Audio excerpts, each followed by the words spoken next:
말씀은 출애굽기 2장 11절로부터 15절까지 말씀을 제가 봉독해 올리겠습니다. 모세가 장성한 후에 한 번은 자기 형제들에게 나가서 그들이 고되게 노동하는 것을 보더니 어떤 애굽 사람이 한 히브리 사람 곧 자기 형제를 치는 것을 본지라. 좌우를 살펴 사람이 없음을 보고 그 애굽 사람을 쳐 죽여 모래 속에 감추니라. 이튿날 다시 나가니 두 히브리 사람이 서로 싸우는지라. 그 잘못한 사람에게 이르되 내가 어찌하여 동포를 치느냐 하매 그가 이르되 누가 너를 우리를 다스리는 자와 재판관으로 삼았느냐? 내가 애굽 사람을 죽인 것처럼 나도 죽이려느냐? 모세가 두려워하여 이르되 일이 탈로 되었도다. 바로가 이 일을 듣고 모세를 죽이고자 하여 찾는지라. 모세가 바로의 낯을 피하여 미디안 땅에 머물며 하루는 우물 곁에 앉았더라. 아멘. 모세의 인생은 시작은 어려웠으나 지난주 말씀처럼 그러나 바로 공주의 양아들이 되었고 또 궁중에서 훌륭한 교육을 받았기에 모세의 인생은 탄탄한 내일이 보장된 인생이다라고 할 수가 있는 겁니다. 오랜 세월을 시간표에 의해서 훈련이 되었기 때문에 누가 봐도 모세는 애굽화된 사람이다라고 할 수가 있는 것이 본문 읽었던 다음 절에 보면 17절에 목자들이 우물가에 숨어 있는 여러분 모세 앞에 왔는데 여인네들 목자들이에요. 그때 여러분 남자들 목자들이 찾아와서 왜 이쪽에서 물을 먹이느냐 해서 여인들의 목자를 쫓아내려고 할 때 여러분 그때 모세가 그들을 도와주죠. 그 도움을 받은 여인들이 자기 아버지에게 가서 했던 말이 19절입니다. 그들이 이르되 한 애굽 사람이 우리를 목자들의 손에서 건져냈습니다. 이렇게 고백을 해요. 누가 봐도 모세는 여러분 애굽 사람화된 애굽의 사상과 애굽의 신과 애굽의 것으로 무장됐던 사람이기 때문에 모세의 개인으로 볼 때는 정말 출세가 보장됐던 사람이란 말이에요. 그렇지만 중요한 것이 있습니다. 여러분 하나님의 은혜로 모세가 죽을 수밖에 없는 환경이었지만 바로 그 바로의 공주에게 입양이 돼서 그 공주가 고난을 줬죠. 이 아이로 해서 젖을 먹여라. 하나님의 은혜 가운데 어머니가 유모가 되어서 모세를 끌어안고 젖을 물리면서 여러분 가장 중요한 여러분 그 어린 시절 유아기 시절에 어머니의 찬송 소리와 어머니의 기도 소리와 그리고 여러분 귓속에 가르쳐준 하나님의 생명의 말씀 이렇게 애굽의 문물을 받아들이기 전에 이미 그루터기화가 신앙화가 된 사람, 이미 중심 시작 자체가 하나님의 선민 이스라엘의 자손의 모든 기초 자격, 기초 훈련이 완벽하게 갖춰진 아이가 바로 그 모세였음을 우리는 알 수가 있는 거죠. 그러니까 이미 뿌리가 그루터기가 하나님화된 아이, 하나님화된 사람이 바로 모세였다. 그 위에 여러분 애굽의 교육을 담았다는 것을 우리는 알 수가 있는 거예요. 그가 살면서 장성해서 나를 나타낼 때 애굽의 힘을 나타냈을까? 신앙의 모습을 나타냈을까? 오늘 읽은 성경에는 여러분 강력한 어떤 애굽의 눈으로 볼 때는 애굽 사람이 얼마나 멋있습니까? 눈으로 볼 때는 애굽 나라가 얼마나 화려합니까? 얼마나 동경의 대상이 됐을까요? 거기에 반해서 이스라엘 민족은 초라하기 그지없죠. 그리고 모든 사람들이 여러분 밥은 먹고 살지만 힘도 없고 육신적 건강만 있지 이게 비전이 없어 보이는 사람들, 그 국가라고 하지만 힘이 없는 여러분 한 구역의 사람들. 그렇지만 여러분 이 모세의 성장을 보면 11절에 이렇게 성경은 고백합니다. 모세가 장성한 후에 한 번은 자기 형제들에게 나가서라고 그래요. 여러분 나는 애굽에서 장래가 열린 사람이지만 내 그루터기 안에는 나는 이스라엘 사람이고 저들은 내 형제고 누가 뭐래도 이 모세의 중심 속에는 나는 하나님의 선민이다 라는 숨겨진 그 피, 하나님의 영적 혈통의 피가 강력하게 흐르고 있음을 오늘 본절은 우리에게 가르쳐주고 있는 거죠. 그거 보세요. 나의 개인적 유익을 위해서, 여러분 오늘 성경에는 이렇게 말합니다. 노동하는 현장에서 어떤 애굽 사람이 히브리 형제를 쳤단 말입니다. 욕을 하고 모욕을 주고, 그 다음에 여러분 폭행을 가하고, 그 정도가 지나치, 여러분 모세가 도저히 참을 수가 없을 만큼, 여러분 그 정도가 지나칠 만큼 폭력을 가했단 말이에요. 근데 모세의 입장에서 보세요. 내가 지금 평생을 여기서 뿌리를 내리고 애굽의 교육을 받고 장래가 열렸는데, 여러분 지나가던 사람이 히브리인을 친 게 아니에요. 노동하는 현장이라는 것은 일하는 터전이고, 그 일터를 관리하는 관리자 애굽 사람이란 말이에요. 여러분 애굽인이요 애굽의 관리자면, 모세가 인생이 열리려면 애굽인들과 친해야 되고 관리자들과 잘 지내야지, 그 관리인들과 적을 지고 관리인들에게 여러분 눈밖에 내서 좋을 게 뭐가 있겠어요. 어찌 보면 여러분 육신으로 따지면 어쩔 수 없지만 그냥 못 본 척하고 그냥 넘어가는 것이 모세의 장래에겐 유익이 됐지만, 그러나 여러분 모세의 그 속에서는 뭐가 흐른다고요? 여러분 신앙의 피가 흐른단 말입니다. 그러니까 거기서 참을 수가 없기 때문에 영적 의협심이죠. 영적 의협심으로 인하여 여러분 아무도 없다 해서 그 괴롭혔던 그 나쁜 사람이죠. 모세가 볼 때는 그 사람을 쳐서 죽이고 모래 속에 숨겨버리는 이러한 일들이 일어난 거죠. 그리고 다음날 길거리 나갔더니 또 그 형제들이 이번에는 자기네끼리 싸움박질하고 힘 있는 형제가 힘 없는 형제를 두들기는 이러한 모습이 12절에 13절에 나타나는 거예요. 그러니까 모세가 그것도 그냥 못 본 척 해야 되는데 쫓아가서 뜯어 말리면서 왜 싸우느냐, 왜 치고받고 싸우느냐, 서로 도와도 시원찮은 판에 이렇게 어려울 때 서로 싸우면 되겠느냐, 틀린 소리가 아니거든요. 때린 사람은 여러분 훈계를 들으니까 기분 나빠서 오히려 모세에게 대적하고, 네가 뭔데 우리에게 간섭을 하느냐, 당신이 우리의 재판관이냐, 형사냐, 당신이 저 애굽 사람을 쳐 죽인 것처럼 나도 죽이려고 하느냐, 이런 말을 듣는 순간에 깜짝 놀란 거죠. 여러분 감정도 아니라 형제를 돕기 위해서 그렇게 좋은 말, 자기는 이빠른 말을 한 건데 오히려 그것에 의외의 반응이 나오면서 하루아침에 들통난 것 때문에 그 일이 그대로 바로에게 들어가서 바로가 죽이려고 하니 어떡합니까? 도망쳐야죠. 하루아침에 수십 년에 쌓아온 여러분 그런 노력과 애씀이 물거품이 돼버렸고, 결국 강야로 도망쳐서 목성 겨우 살는 살인자의 도망자가 되어서 우물가에 숨어있는 그런 초라한 모세의 모습을 우리에게 보여주고 있는 거죠. 여러분 내 코가 석자잖아요. 그렇게 해서 도망갔으면 내 코가 석자잖아요. 그래서 우물가에 앉아있는데 아까 읽어드린 것처럼 여러분 힘없는 여인네들이 물을 못 마시게 하니까 또 거기에 또 관여해서 그 목자들을 힘으로 밀어내지 않으면 나가겠습니까? 밀어내서 이 사람들을 물 먹게 할 거야. 그래서 여러분 양의 물을 마시게 하고, 물론 그 일 때문에 여러분 그 가정과 연결이 돼서 그 십보라와 결혼을 합니다마는, 아무튼 보면 여러분 모세는 우리가 하는 말로 오지랖도 넓고, 여러분 이런 일 저런 일은 못 본 척 해도 될 것 같은데 육으로 볼 때는 다 개입을 해서 참견하고 관여하고 어떤 거는 도와주고 이렇단 말입니다. 어찌 보면 우리가 볼 때는 참 모세는 성격이 굉장히 다혈절인 것 같다라고 생각을 하죠. 그러나 여러분 그 모세를 향해서 사람들은 이렇게 저렇게 평가를 할 때 사람에게 평가를 잘 받는 것도 상당히 중요하다고 봅니다. 그러나 하나님께서 모세를 뭐라고 평가하실까? 여러분 성경의 민수기 12장 3절에는 지구상에서 가장 온유한 사람은 모세다라고 하나님께서 놀랍게도 평가하신단 말입니다. 가장 온유한 사람이 모세다, 이렇게 주님께서 평가하시는데, 여러분 모세는 가장 온유한 사람이야 라고 말할 때 모세를 아는 사람들이 하나님 말도 안 됩니다. 어떻게 저렇게 나대기 좋아하고 저렇게 분도 있고 잘 끼어들고 사람도 쳐 죽여서 살인자가 된 사람이 무슨 온유한 사람이니까 말도 안 되죠. 우리는 그렇게 생각할 수가 있다 그 말입니다. 왜냐하면 우리는 여러분 개념 속에 온유하면 온순이에요. 여러분 온유하다 하면 우리 마음속에는 온순을 쉽게 풀면 순둥이죠.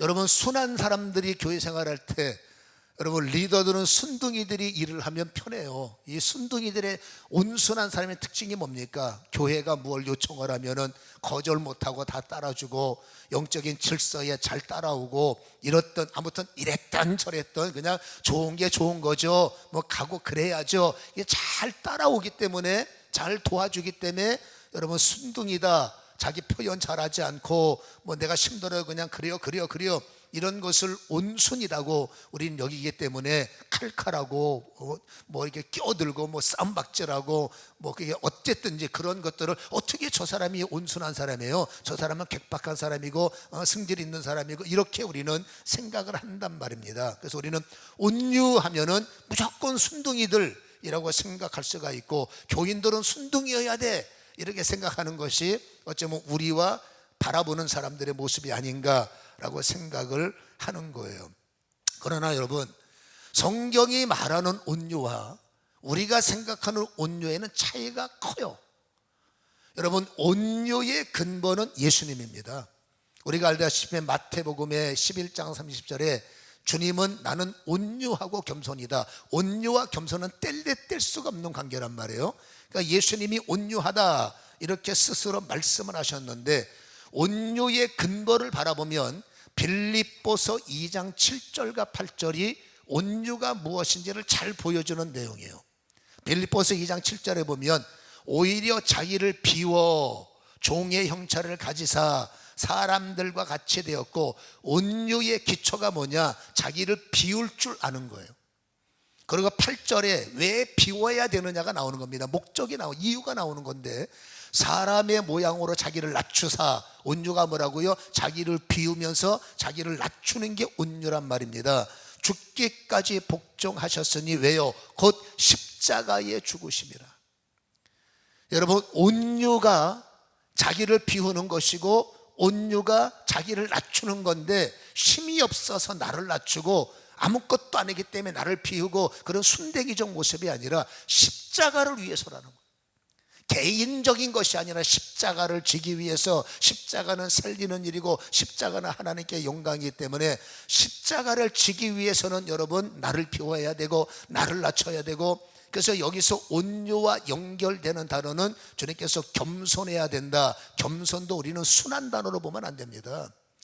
여러분, 성경이 말하는 이 겸손이라는 단어는 이 온유는 프라우스라는 단어로 쓰여 있고, 이 겸손이라는 것은 여러분 티페이스트라고 되어 있는데, 이 겸손이라는 단어 헬라어의 그 해석을 보면 우리하고 생각하는 해석이 정반대예요.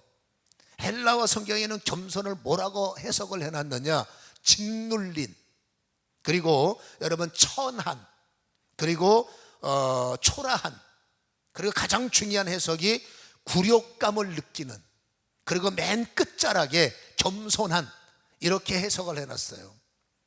여러분, 온유가 겸손과 연결이 되는데 온유 안에는 겸손이 흐르고 있다는 겁니다. 겸손이 뭐냐면 짓눌리고 천해지고 초라해지고 때로는 굴욕감을 느끼고, 그럼에도 불구하고 여러분 그런 일이 있어도 그것을 다 받아들이는 게 뭐라고요? 겸손이라는 거예요. 힘이 있고 없고 그런 것이 아니라 십자가를 지는 일에 굴욕을 당할 수 있고, 십자가의 사명을 감당하는 일에 짓눌릴 수도 있고, 여러분 십자가를 지고 가는 일에 천해질 수도 있고, 십자가를 지고 갈 때 침뱉음을 당하고 말도 안 되는 모욕을 당하고 모멸을 느끼고 그런 굴욕감을 느끼지만 나를 비우고 나를 포기해서 십자가를 지는 현장까지 뭐라고요? 바로 겸손한 모습으로 가는 것. 여러분, 순댕이가 아니라는 얘기입니다. 힘이 있지만 십자가를 져야 되니 얼마든지 여러분 하늘에서 12영이 더 되는 능력을 통해서 현장에 말도 안 되는 나쁜 인간들을 하나님의 말씀대로 싹쓸이 할 수 있지만, 그러나 십자가를 져야 인류가 살 거 아닙니까? 십자가를 지기 위해서 때로는 굴욕을 당하고 때로는 여러분 나를 모든 것을 비워서 짓누르지만 그 짓눌리는 것을 품고 가는 것을 바로 성경이 말하는 겸손한 모습, 온유한 사람, 이렇게 성경은 표현을 해주고 있다 그 말입니다. 결론은 이거죠. 하나님의 영광, 십자가의 생명을 위해서는 여러분 겸손하지 않으면 여러분 십자가를 지기 어렵다는 거죠. 할 말 다 하고 조금은 힘들다고 여러분 또 싸움질하고, 여러분 십자가 앞에서는 그러면 안 된다. 그래서 십자가 앞에서는 오직 겸손함으로 무장해야, 그리고 온유함으로 나가야만이 하나님께 영광을 돌리고, 겸손한 사람만이 영혼을 살리고, 겸손한 사람만이 하나님의 영적 생명 부흥을 일으킬 수 있다는 것을 우리에게 보여주고 있는 거예요. 그러면 여러분, 온유한 사람, 겸손한 사람은 맨날 당하고 못 본 척하고 그렇게 살아야 된다는 말이냐? 그건 아니죠.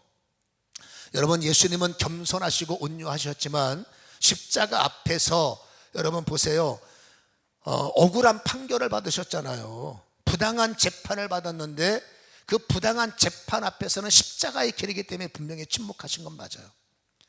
그리고 대제사장들이 거짓 선동을 하고 여러분 협박을 하고 말도 안 되는 모멸감을 주었을 때도 주님께서는 거기서 입 한 번 열지 않고 계속 침묵하셨고, 여러분 그 로마의 총독들 어떨 때라 회유도 하고 때를 따라서는 뭐 협박도 하고 말도 안 되는 그렇게 압박을 가할 때도 그게 십자가의 길이었기 때문에 여러분, 내가 죽어야, 그렇죠? 이거는 침묵의 조항입니다. 내가 죽어야만 주님의 뜻을 이룰 수 있기 때문에 주님의 뜻을 이루는 과정 속에는 침묵으로 대항하신 것이 바로 예수님의 모습이셨다는 얘기예요. 그러나 또 다른 모습이 있으셨습니다. 그 또 다른 모습이 뭐냐면 누가복음 12장 49절에 그 유명한 말씀, 나는 이 땅에 불을 던지러 왔다 그랬어요. 여러분, 예수님께서 불을 던지시는데 51절에 그 불이 어떤 불인가를 우리에게 소개를 하지 않습니까? 누가복음 12장 51절에 내가 세상에 화평을 주려고 온 줄 아니냐? 아니라는 겁니다. 내가 너희에게 이르노니 오히려 분쟁을 주러 왔다. 불이 던져지는 것은 화평이 아니라는 거예요. 불이 던져지는 것은 오히려 분쟁을 주러 왔다, 이렇게 말씀을 하시는데, 여러분 보세요. 주님께서 분쟁을 일으키는 것, 아까도 말했습니다마는 하나님의 영광을 위해서는 절대 분쟁을 일으키면 안 돼요. 십자가 앞에서 싸움박질하고 십자가 앞에 너 잘났다 나 잘났다, 이거는 있을 수가 없기 때문에 나를 비워야 되고, 그러나 여러분, 주님께서 불을 어디에 던지겠습니까? 이 땅에는 주님께서 불을 던지는 데 보면 물론 생명의 불은 모든 자들이 맞지만, 여기서 이 분쟁과 주님이 말하는 것은 이 세상은 아직도 존재하는 것이, 여러분, 불법이 남아있고 불의가 남아있고 죄악들이 난무한 세상이에요. 물론 그 모든 죄를 사하시려고 주님이 십자가를 졌지만 주님의 복음의 현장 속에서 불의는 절대 용납을 안 하셨어요. 여러분, 불법에 절대 눈을 감지 않으셨어요. 죄악으로 살아가는 사람들 절대로 주님께서 못 본 척, 여러분, 우리는 거꾸로 됩니다. 힘 있는 자들이 불법을 저지르고 힘 있는 자들이 불의를 저지르고, 나에게 뭔가 불이익을 줄 수 있는 사람들이 잘못된 걸 뻔히 알면서도 우리는 침묵할 때가 많지 않습니까? 왜? 불이익 당하면 안 되잖아요. 그렇지만 여러분, 우리한테 힘이 없는 사람, 해볼 만한 사람, 우리는 여러분 할 말도 하고 하지만은, 그러나 성경이 말하는 불을 담은 사람들은 여러분, 불법, 그 사람들이 뭐 헤롯 왕이 됐든 빌라도가 됐든 누가 됐든, 여러분 하나님의 십자가를 위해서는 우리는 침묵을 해야 되지만, 그들이 살아가는 인생길에서 죄를 짓고 불의한 삶을 살고 불법의 삶을 살 때는 주님은 절대로 그들과 화목하지 않으셨어요. 여러분, 절대 그들과 연합하지 않으셨어요. 오히려 그들에게 불을 던져서 그들에게 분쟁을 주고 그들을 부셔버리고, 그들의 여러분 성전 정화 사건이 대표적인 예죠. 불법으로 먹고 사는 사람들, 불법으로 돈 버는 사람들, 틀림없이 나쁜 사람들이에요. 그러나 함부로 건드리면 큰일 납니다. 왠지 아세요? 성전에서 장사하는 사람들은 우리가 하는 말로 돈 받고 자리 잡고, 여러분 권력줄과 돈 대서 가장 좋은 자리는 더 많은 돈을 내면 가장 좋은 자리에서 장사를 하는 겁니다. 그러니까 이 사람들을 손댄다는 것은 권력에 손댄다는 것이요, 이 사람들을 뒤집어 엎는다는 것은 결국 이 사람들이 망하면 다 먹고 사는 사람들 망하는 거 아니겠어요? 그러니까 그거를 모르는 사람은 바보겠죠. 그 예루살렘 성전 안에서 이 사람들이 뒷배경이 뭔지, 이 사람과 연결되어 있는 사람이 어떤 사람인지 그거 모르는 사람들은 바보입니다. 예수님 바보가 아니에요. 그러나 여러분, 불을 갖고 있는 공의의 불과 정의의 불과 생명의 불과 말씀의 불을 가지고 계시는 분은, 그 불이 있는 사람은 여러분, 높은 사람이든 낮은 사람이든 나에게 유익을 주든 불이익이 되든 그런 것 따지지 않고 정의의 불과 공의의 불은 여러분, 불의 의협심을 가지고 여러분 그 환경을 뒤집었고 그것들을 제재하고, 여러분 주님께서 왜 어려움이 시작됐냐면 유대인들 중에서 머리가 되는 불법의 사람들에게 독사의 자식들아 독소를 퍼부었어요. 모든 사람에게 존경심을 받고 사는 것이 유일한 자존심인 사람들은 자존심을 건드려 버린 거예요. 그것도 당신네들끼리 있는 여러분 커피 마시는 자리에서 독사의 자식들 했으면 자존심이 덜 상할 텐데, 모든 회중들 앞에서 존경받는 눈빛을 하고 있는 그들에게 회중들 앞에서 독사의 자식들아, 회칠한 무덤들아, 그러니 이 사람들이 여러분 얼마나 화가 났겠습니까? 저 인간은 죽여야 돼. 거기서부터 예수님을 죽이려고 하는 불이익이 시작됐음을, 여러분 세례 요한은 독사의 자식들 했다가 결국 고발당해 목 잘려 죽어버렸어요. 그러니까 여러분, 불을 가진 사람은 나에게 어떤 불이익이 오고 나에게 조금 손실이 올 것 같으면 가장 좋은 거냐, 못 본 척하는 게 맞잖아요. 여러분, 십자가 앞에서 못 본 척하는 거, 대항하지 않는 거, 그건 어쩔 수 없다 하지만은 여러분, 하나님께서 말씀하시는 것은 이 세상에 불법을 행하는 자리와 화목하지 말고 불의하게 사는 사람들과 연합하지 말고 오히려 여러분 그들을 깨트려야 되는데, 사람의 온전한 신만 가지고는 불의에 맞서기가 어렵다라는 것이죠. 그러니까 우리는 반대로 사는 겁니다. 힘들면 못 본 척, 어려우면 못 본 척, 불이익 있으면 안 본 척, 그게 우리의 모습일 수도 있겠죠. 그래서 주님께서 이 땅에 오셔서 불을 던지러 오신 선행을 보이시고, 여러분 주님이 하나하나의 족적 속에 세례 요한이 이렇게 말합니다. 저분은 불을 주러 오셨어. 그래서 저분을 믿는 제자들에게는 몇 날이 못돼서 성령의 불을 받으리라. 여러분, 불을 받아야 불의와 맞설 수가 있고, 불을 받아야 불법과 맞설 수가 있고, 불을 받아야 두려움을 초월하고. 여러분, 무섭지 않습니까? 무서워요. 다윗이 겁이 없습니까? 골리앗 앞에서 겁이 있어요.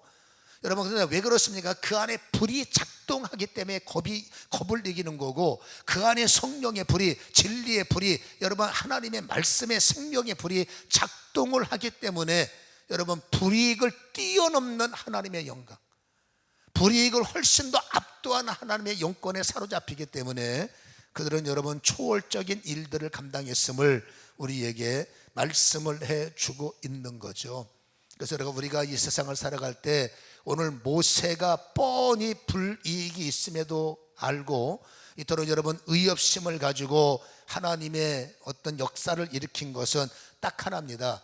예수님이 던지신 불을 모세는 가슴에 갖고 있었다는 것. 언제 그가 불을 받았을까요?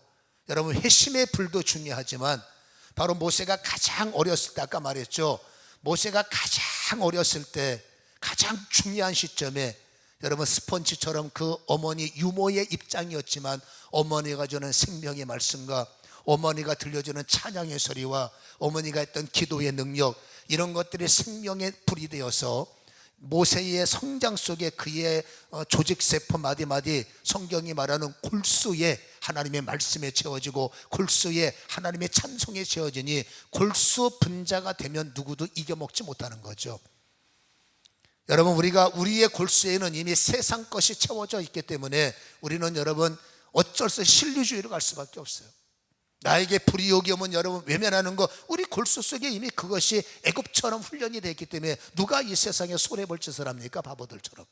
그러니까 모세는 바보처럼, 그러나 하나님의 이 골수에는 하나님의 피가 흐르고 하나님의 말씀이 흐르고 하나님의 은혜가 흘렀기 때문에 그는 여러분 손해를 감수하고도 하나님의 편에 섰던 것을 우리는 알 수가 있는 거죠. 그래서 이렇게 불의와 맞서고 하나님의 십자가 앞에서는 나를 비우고 세상의 엉터리 나쁜 사람, 잘못 살아가는 사람들 앞에서는 할 말을 할 수 있는, 특별히 신앙과 관련되어 있는 겁니다. 이런 믿음의 용기를 끌어낼 수 있는 것은 딱 하나입니다. 온유해야만 가능하다는. 여러분, 온유의 그릇 안에, 온유라는 것을 아까 말합니다. 순둥이가 아니에요. 여러분, 성경이 말하는 온유는 어떤 것이 온유한 사람인가?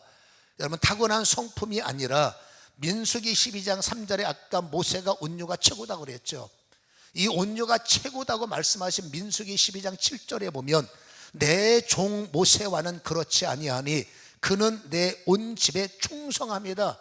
여러분, 온유한 사람은 내 집, 하나님의 일에, 하나님의 말씀에, 하나님의 것에 목숨을 바쳐 충성할 수 있는 사람이 바로 뭐예요? 온유라는 거죠. 그러면 이 온유가 어디에서 나오겠습니까? 12장 8절에 보면은 그와는 내가 대면하여 명백히 말하고, 여러분, 온유한 사람들의 특징은 하나님과 명백히 말하는 사람.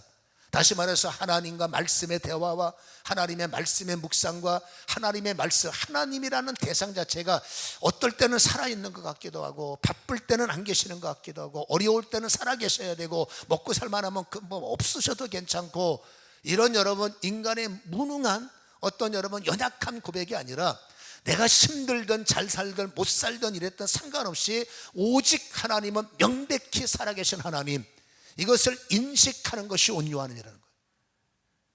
그래서 온유는 성품적인 것이 아니라 하나님의 살아계심을 확고부동하게 가슴에 담고 있는 가슴을 성경 프라우스라고 우리에게 말을 해주고 있는 거죠. 그래서 그와는 내가 대면하고 명백히 말하고, 은밀한 말 들리는 것 같기도 하고 안 들리는 것 같기도 하고, 그거 온유가 아니에요. 진짜 온유는 정확히 하나님의 말씀이 들리고 정확히 하나님의 말씀에 깨달아지고 정확히 하나님의 말씀으로 움직이는 것이죠. 그래서 또 여호와의 형상을 보고는 너희가 어찌 내 종 모세를 비방하느냐? 모세는 온유한 사람이야, 나를 보는 사람이야. 설교 시간에 예수님이 보이고, 찬송 시간에 임재가 깨달아지고, 묵상 시간에 내 생명의 말씀이 들어와서 좌우의 날쌘검에, 모세는 어렸을 때부터 골수의 말씀이지만 회심한 사람들은 골수에 차있는 애굽의 사상, 골수에 차있는 세상의 사상, 이거 다 쪼개버리는 시간들 필요하죠. 그게. 그래서 여러분, 온유한 사람은 겸손해지는 거예요. 온유해야, 말씀이 있어야, 천국이 보여야, 예수님의 손을 느껴야, 예수님의 숨결과 품결과 그분의 여러분 인침과 말씀의 약속이 들려야 눈에 스데반처럼 주님이 보이고, 내 머릿속에 진리가 꿈틀 살아 움직이는 작동이 일어나야, 마른 뼈다귀가 아니라 살아 움직이는 하나님의 군대가 되어야 비로소 겸손해지는 겁니다. 온유가 없는데 어떻게 겸손합니까? 온유가 없는데 겸손은 그만두고, 여러분, 겸손 어려워요. 어떻게 내가, 기분 나쁘죠. 힘 있는 사람이면 축소리 못하겠지만 고만고만한 사람 내가 지겠습니까? 어떻게든 이겨먹어야죠. 그렇잖아요. 그러나 여러분, 온유해서 주님의 삶이 나의 삶이 되고, 온유해서 말씀이 이미 내 골수에 흐르는 사람은 거기서 뭐가 나온다고요? 십자가에서까지 그 짓밟히면 짓밟혀야죠. 하나님의 영광을 위해서 어떡합니까? 죽으라면 죽어야죠. 그게 주님의 온유라는 거죠. 그러니 여러분, 짓밟힐 때 짓밟으세요. 굴욕감을 줄 때 당해야죠. 어떡합니까? 왜? 십자가를 치는 길이니까. 그러나 여러분, 개인적인 일에 불의한 사람들, 개인적인 일에 하나님의 영광이 아니라 여러분 자기들 이익을 위해서, 유익을 위해서 거짓말하고 사기치고 나쁜 짓하고 교회에 해가 되게 하고 십자가에 오히려 해가 되게 하는 그런 불법과 불의, 아유 건드려봤자 국물도 없겠네, 모르는 척하자. 그거는 불이 없기 때문에 가능하다는. 여러분, 불이 있는 사람은 그 꼴 볼 수가 없어요. 여러분, 불이 있는 모세가 형제가 고통당하는 꼴을 볼 수 없던 것처럼, 불을 담은 사람이 왜 믿음의 사람끼리 싸우느냐? 여러분, 일부러 그런 게, 불이 있으니까, 불이 작동되니까 나도 모르게 여러분 말리려고 하고 어떻게든지 관여해서 좀 잘해보려고 하는, 여러분 세상에서 이해할 수 없는 것, 그게 불을 담은 사람의 모습이라는 것을 우리는 알 수가 있는 거죠. 그래서 우리는 겸손의 가장 기초, 온유의 가장 시작은 하나님과 깊은 관계가 맺어져야 가능하다라는 것이죠. 우리는 여러분 그릇만 갖고는 안 돼요. 목사가 그릇은 안수도 받고 그릇은 좋은데 그 안에 불이 없는 거예요. 사상은 많아, 여러분 신학은 많아. 근데 신학 갖고 안 돼요. 사상 갖고 안 돼요. 뭐가 있어야 됩니까? 불이 있어야 돼요. 여러분, 불을 담는 목사여야 십자가를 질 줄 알고, 불을 담는 목사여야 그게 사단이 됐든 뭐가 됐든 맞서서 극히 강하고 싸워서 여러분 블레셋이 됐든 골리앗이 됐든 어둠이 됐든 불법가 됐든 어쨌든 이 싸우려고 하는 작동이 일어나야죠. 집사의 그릇을 가지고 사는데도 불이 없으면 그냥 여러분 아까 말한 것처럼 힘들면 모르는 척하고 뭔가 좋으면 여러 번 하는 척하고 이러한 것들이 거꾸로 신앙에는 거꾸로 작동이 되면 곤란하다 그 말입니다. 그래서 하나님이 원하시는 대로 하나님은 누구든지 여러분 골라서 불을 주겠다가 아니죠. 물론 훈련에 합한 그 다음에 우리가 다음 주에는 3장 말씀이 오고 있습니다만은 아무튼 여러분 불꽃 가운데 계신 하나님을 만나서 회심의 사건이 이루어져야 이제 받은 신앙이 정립이 되지만 아무튼 가장 중요한 것은 성도들은 불을 담고 살아야 돼요. 세상 사람들이 없는 것이 하나님의 진리의 불이요, 세상 사람은 죽었다 깨어나도 알지 못하는 것이 하나님의 여러분 참된 예수의 불이란 말이에요. 오직 성도여야만 다질 수 있는 이 불이 여러분 불법을 대항할 수 있고 불의를 대항할 수 있고 하나님의 십자가가 십자가 될 수 있도록 하는 것이 바로 성도의 온유와 겸손이라는 것을 우리는 기억해야 될 줄로 믿습니다. 그래서 어떻게 하든지 우리는 온유의 진료가 애를 써야 되는데 온유는 어디서 옵니까? 신앙교육에서 오는 거예요. 여러분 하나님의 기도에서 오는 거죠. 어쨌든 여러분 말씀을 들으면서 하나님의 성경을 묵상을 하면서 여러분 깨달아지는 이 말씀을 읽을 때 모세처럼 하나님을 봐야 돼요. 설교를 들으면서 어떻게 하든지 내가 이 시간이 헛되지 않으려면 어떻게 수단과 방법을 가리지 않고라도 그가 되면 영이 좀 살아있어야 돼요. 여러분 집에서 올 때부터 마음으로 하나님 오늘 내가 이 비 오는 이 굳은 날씨에 비 맞고 갔다가 비 맞고 오는데 아무것도 얻지 못하면 의미가 없으니까 하나님 오늘도 내가 열린 마음이 되게 하셔서 오늘도 말씀의 나를 주도하시옵소서.